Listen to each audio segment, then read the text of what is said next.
అందరికీ నమస్తే గరం గరం వార్తలకి స్వాగతం ఇయాల కూడా మీకోసం చాలా వార్తలు పట్టుకొచ్చినాం ముందుగా హెడ్లైన్స్ చంద్రబాబు గొప్పతనం చెప్తున్న లక్ష్మీ పార్వతి చంద్రబాబు లాంటి నీచుడు నికృష్టుడు దెబ్బకు డిలీట్ చేసిండు నాగబాబు ట్వీటు మరి బన్నీ ఫ్యాన్స్ తోనే చేస్తాడా ఫైటు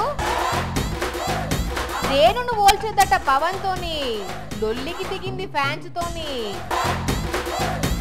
బస్సు కిటికీలో ఇరికింది అక్క తల బయటికి రాక కొట్టుకున్నది విలవిల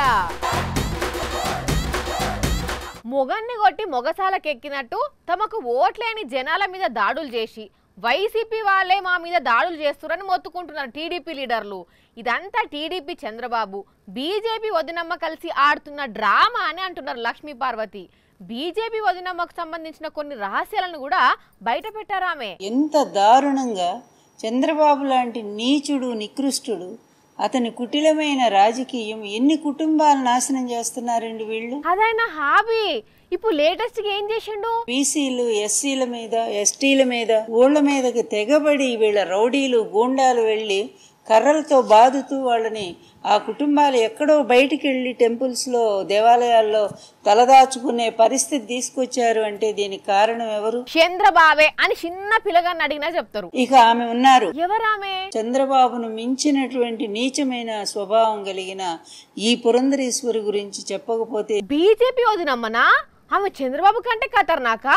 ఎట్లా? స్కిల్ స్కామ్ ఇలాంటి కేసులన్నిటిలో కూడా అరెస్ట్ అయ్యి వేల కోట్లు లక్షల కోట్లు తిన్నటువంటి చంద్రబాబు నాయుడిని రక్షించడానికి ఆవిడ ఎటువంటి పాత్ర పోషించిందో ప్రజలందరూ కూడా చూశాము. ఇద్దరు చుట్టాలు కదా. కానీ అంతటి నీతిమంతుడికి ఇంత పనికిమాలిన సంతానం కలిగారంటానికి ఈ రోజు పురంధరేశ్వరే కారణం. అంతే కదా మరి. ఆ రోజు తండ్రిని వెన్నుపోటు కార్యక్రమంలో కూడా చాలా మంది ఈవిడ పాత్ర ఏంటో తెలియదు. అంత పనికిమాలిన పని ఏం చేసింది ఆ వదినమ్మ? వామ్మో, అంటే వదినమ్మ పాత్ర కూడా ఉన్నదా?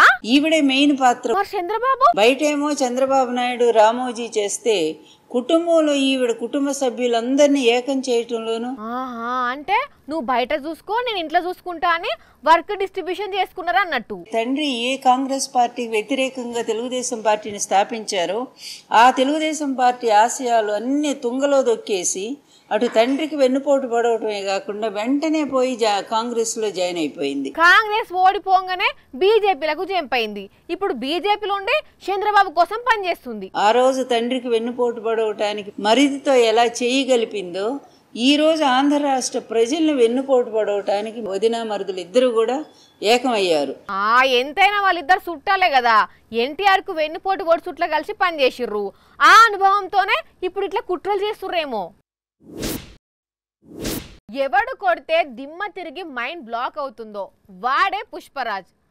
అదేంది ఆ డైలాగు పండుగాడు మహేష్ బాబుది కదా అని మీరు అనుకోవచ్చు. డైలాగ్ మహేష్ బాబుదే అయినా దాన్ని 2-3 రోజుల నుంచి వాడుతుంది మాత్రం అల్లు అర్జున్ ఫ్యాన్సే.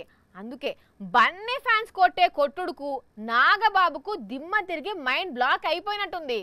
దెబ్బకు ముందు మూసుకున్నాడు, ఇప్పుడు తెలుసుకొని వెనక్కి తగ్గిండు. మాటకు మాట, ట్వీటుకు ట్వీటు, పోటుకు పోటు. పుష్పరాజ్ ఫ్యాన్స్ ఇక్కడ తగ్గేదేలే అనేసరికి నాగబాబుకు దిమ్మ తిరిగి బొమ్మ కనబడ్డట్టు అయింది. అందుకే మావాడైనా పరాయి వాడే అన్న ట్వీటును డిలీట్ చేసినా అని మళ్ళొక ట్వీట్ పెట్టిండు ఇదే బుస్సుబాబు. మంచి మంచి కట్టుబాట్లు సార్. ఈ లెక్కన చూస్తే నాగబాబు ట్వీటు అల్లు అర్జున్ ఉద్దేశించి పెట్టింది అనేది స్పష్టంగా అర్థమవుతున్నది. అందుకే బన్నీ ఫ్యాన్స్ కూడా బాగా హట్ అయ్యి అసలు అల్లు రామలింగే లేకపోతే మీరు సైకిళ్లకు పంక్చర్లు వేసుకునేటోళ్ళు అనుకుంటా అల్లు అర్జున్ పెట్టినట్టుగా క్రియేట్ చేసి ఘాటు పోస్టులు పెట్టిండ్రు. అంతటితో ఆగకుండా సోషల్ మీడియాలో పెద్ద ఎత్తున అటాక్ చేసిండ్రు. ఇక దెబ్బకు తట్టుకోలేక బుస్సుబాబు పడగ దించుకున్నట్టు ట్విట్టర్ అకౌంట్ ను డీయాక్టివేట్ చేసుకొని మూసుకున్నాడు. కానీ ఇవాళ మళ్ళా దాన్ని ఓపెన్ చేసి నేను ఆ ట్వీట్ని డిలీట్ చేసిన అని చెప్పుకుంటే ఇంకో ట్వీట్ పెట్టిండు. ఇప్పుడు అర్థమై ఉంటది కావచ్చు బన్నీ ఫ్యాన్స్ తో పెట్టుకుంటే ఇత్తడి అయిపోతుంది, మామూలుగా ఉండదు అని. ఇక ఇప్పుడు నాగబాబు ట్వీట్ చూసిన పుష్ప ఫ్యాన్స్ కూల్ అని జాలి చూపెట్టుకుంటా థ్యాంక్స్ బాబాయ్ అని అల్లు అర్జున్ పోస్ట్ పెట్టినట్టే ఒకటి క్రియేట్ చేసి పెట్టిండ్రు. మొత్తానికైతే అల్లు అర్జున్ ఫ్యాన్సా మజాకా అనేటట్టు చేసిండ్రు పోన్రి. కానీ పుష్ప సినిమాలో అల్లు అర్జున్ అన్నందుకు పుష్ప ఫ్యాన్స్ అస్సలకే తగ్గలే. ఈ దెబ్బతోటి జీవితంలో మళ్ళా నాగబాబు అల్లు అర్జున్ జోలికి పోడు కావచ్చు, అట్లా ఇచ్చి పడేసిండ్రు మరి బన్నీ ఫ్యాన్స్. రేణు దేశాయ్ తెలుసు కదా, అదేనుల్లా పవన్ కళ్యాణ్ రెండో భార్య. పవన్ తో నిడిపోయినాక ఆమె తన పిల్లలను పెంచుకుంటా హ్యాపీగా బతుకుతుంది. అయినా ఆమెకు మనశ్శాంతి లేకుండా చేస్తున్నారు పవన్ ఫ్యాన్స్. పాపం ఆమె మస్తు బాధపడుకుంటా ఇన్స్టాగ్రామ్ లో పోస్ట్ పెట్టింది. పవన్ ఇజ్జత్ కూడా తీసింది. రేణు దేశాయ్కి జంతువులంటే మస్తు భైరం. తన ఇంట్లో కొన్ని పెట్స్ ను పెంచుకుంటుంది.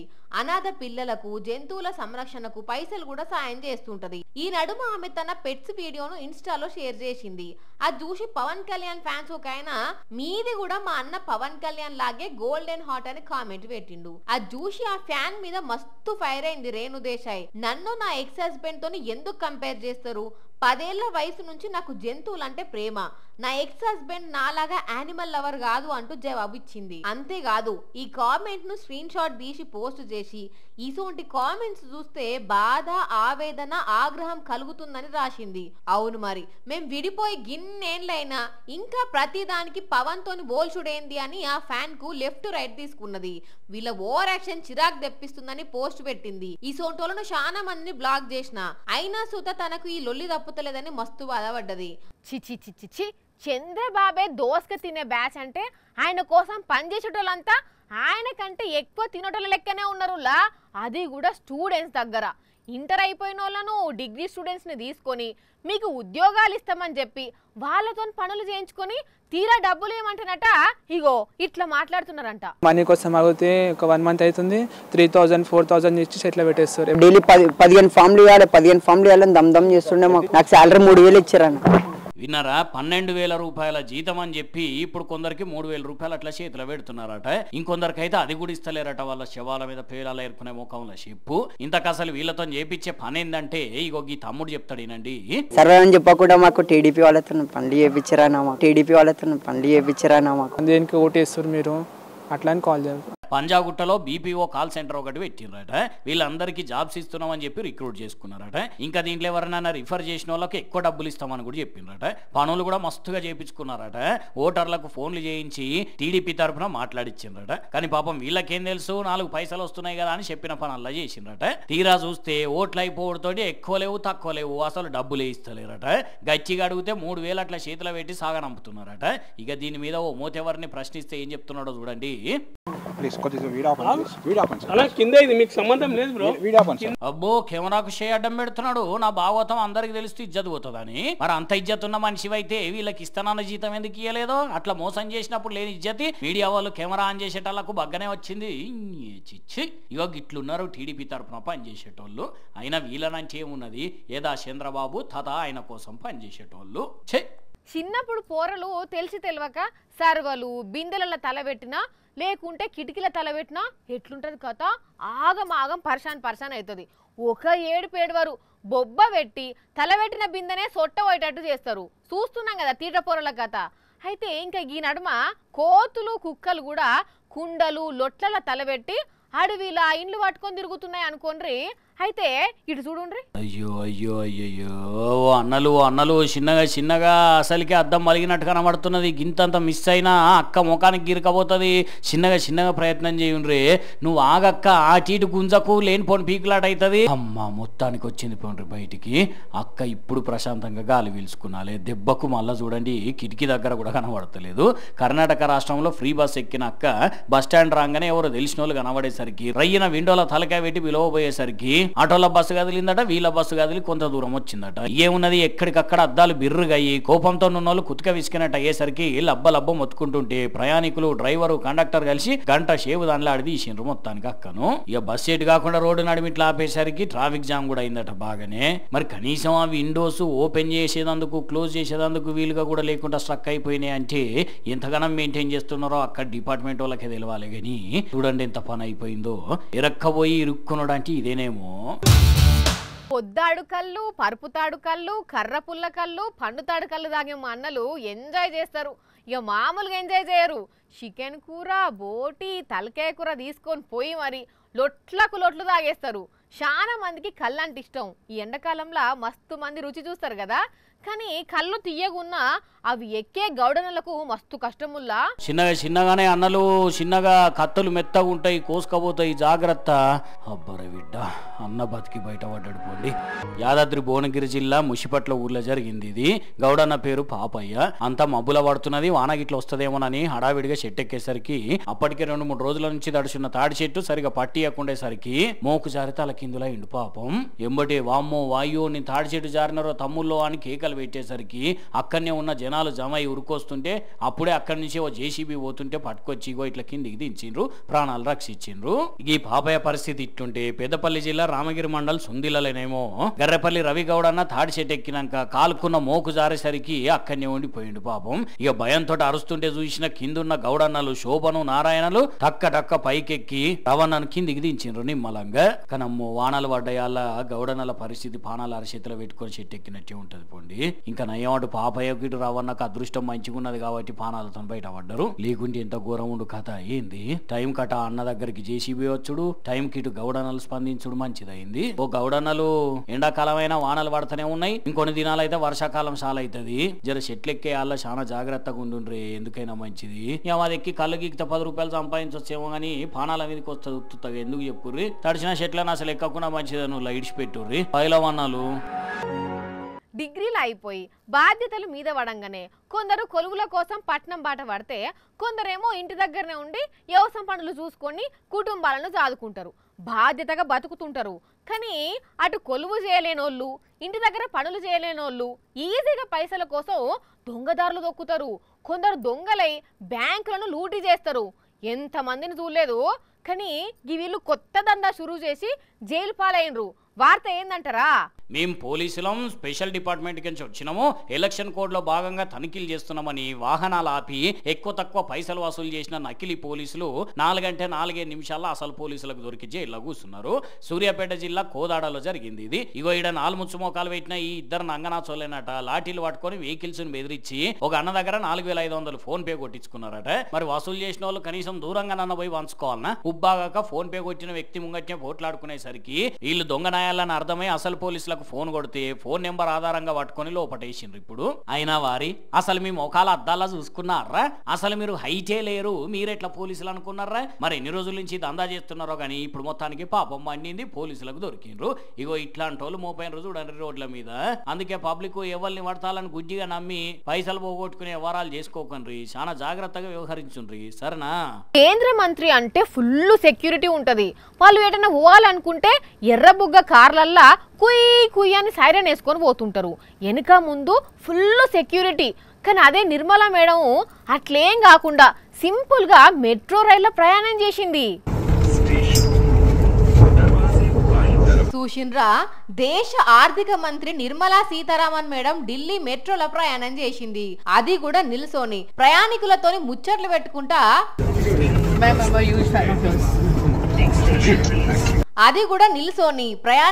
ముచ్చట్లు పెట్టుకుంటా. అప్పుడు కొందరు మేడంను చూసి సంతోషపడి సెల్ఫీలు కూడా తీసుకున్నారు. ఇట్లా వాళ్ళతోని మాట్లాడుకుంటా ఢిల్లీ లక్ష్మీనగర్ దానికి పోయింది మేడం.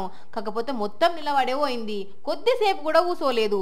మరి ఎవరు సీట్ ఇయ్యలేదో లేకపోతే మేడమే నిల్సోనే ప్రయాణం చేయాలనుకున్నదో తెలియదు. కానీ ఓ సెంట్రల్ మినిస్టర్ అయ్యుండి కూడా ఇంత సింపుల్ గా ప్రయాణం చేసిందంటే గ్రేట్ అని అంటున్నారు కొందరు. సరే వెనకాల సెక్యూరిటీ ఉన్నట్టున్నారు కానీ అయినా కూడా గ్రేటే కదా. మన దగ్గర సంక్రాంతి పండుగకు కొత్తాలుడు వస్తే తీరొక్క వంటలు వండి పెడతారు కదా. ఇక కొందరైతే 100 రకాల వంటలు వండి పెట్టి కొత్తాలుని సర్ప్రైజ్ చేస్తుంటారు. అయితే అంతకంటే ఎక్కువ వెరైటీస్ తోని వారెవ్వా ఏమన్నా ఫుడ్డా అనే తట్టు వండినరు తమిళనాడు రాష్ట్రం మదురైలా. అది కూడా మొత్తం నాన్ వెజే. చూసిండ్రా, వరుసగా పొయ్యిలు పెట్టి ఒక్కో పొయ్యి మీద ఒక్కో రకం వంట చేస్తున్నారు. అది కూడా అన్ని నాన్ వెజ్ ఐటమ్సే. అగ చూడుండ్రి ఆవిర్లు ఎట్లా పైకి పోతున్నాయో చూస్తుంటేనే అర్థమవుతుందిలే ఎంత గుమగుమలు ఆడుతున్నాయో వంటలు అని. ఇట్లా వండి అన్నిటినీ ఒక దగ్గర పెట్టిండ్రు. ఇట్లా బా చూస్తుంటేనే తినాలనిపిస్తుంది కదా. ఇంతకు ఆ అదృష్టవంతుడైన అల్లుడు ఎవరు అనుకుంటున్నారా? ఇవి అల్లుని కోసం చేసిన వంటలు కావుల్లా, ఆచారం కోసం చేసినవి. తమిళనాడు రాష్ట్రం మదురైకి దగ్గర్లున్న నాపట్పట్టిలా నాన్ వెజ్ వంటల పండుగ జరుగుతుందట. ఇక్కడికి ఓన్లీ మొగోళ్ళే వస్తారు. అందుకే ఇంతమంది తినేటందుకు రెడీ అయింది అన్నట్టు. వామ్మో ఇంతమందా ఎంత వండల మరి అంటే 125 యాటలు కోసిర్రట 2500 కిలోల బియ్యంతోని వంటలు చేసిర్రు ఇట్లా అందరినీ ఊసుండబెట్టి బంతి భోజనం పెట్టిండ్రు ఇట్లా ప్రతి ఏడాది జరుపుకుంటారట అందుకే ఈ ఏడాది కూడా జరిపిండ్రు కానీ ఇట్లా వాతావరణం చల్లబడ్డందుకు వేడి వేడి తుణుకలను చూస్తుంటే మనం కూడా పోయి బంతిలో కూసుండి తింటే మంచిగుండు అనిపిస్తున్నది కదా అరే అరే అన్ని వార్తలు చెప్పినా కానీ ఒక్కటే అది మర్చిపోయినా ఆయన చదివిందో చూసేయండి ఆగో ఎవరో ఫ్యామిలీ మెంబర్స్ కిడ్నాప్ అయినరని చెప్పి ఈ బొమ్మ విగ్రహాలను చూపిస్తుర్రేందా అనుకుంటున్నాను నిజమే ఇది మేం చెప్పిన ఫ్యామిలీ ఈడ భార్య భర్త 2 పిల్లలు ఉన్నారు కదా షాపింగ్ పోయి వస్తున్నట్టు చేతుల సంచులు కూడా పట్టుకున్నారా అయితే ఈ 4 ఇట్లా భర్తను వదిలేసి మిగతా 3 ఎవరో కిడ్నాప్ చేసిర్రు అదే ఎత్తుకపోయిరట అందుకే ఇప్పుడు ఈ భర్త ఒక్కడే మిగిలిపోయిండు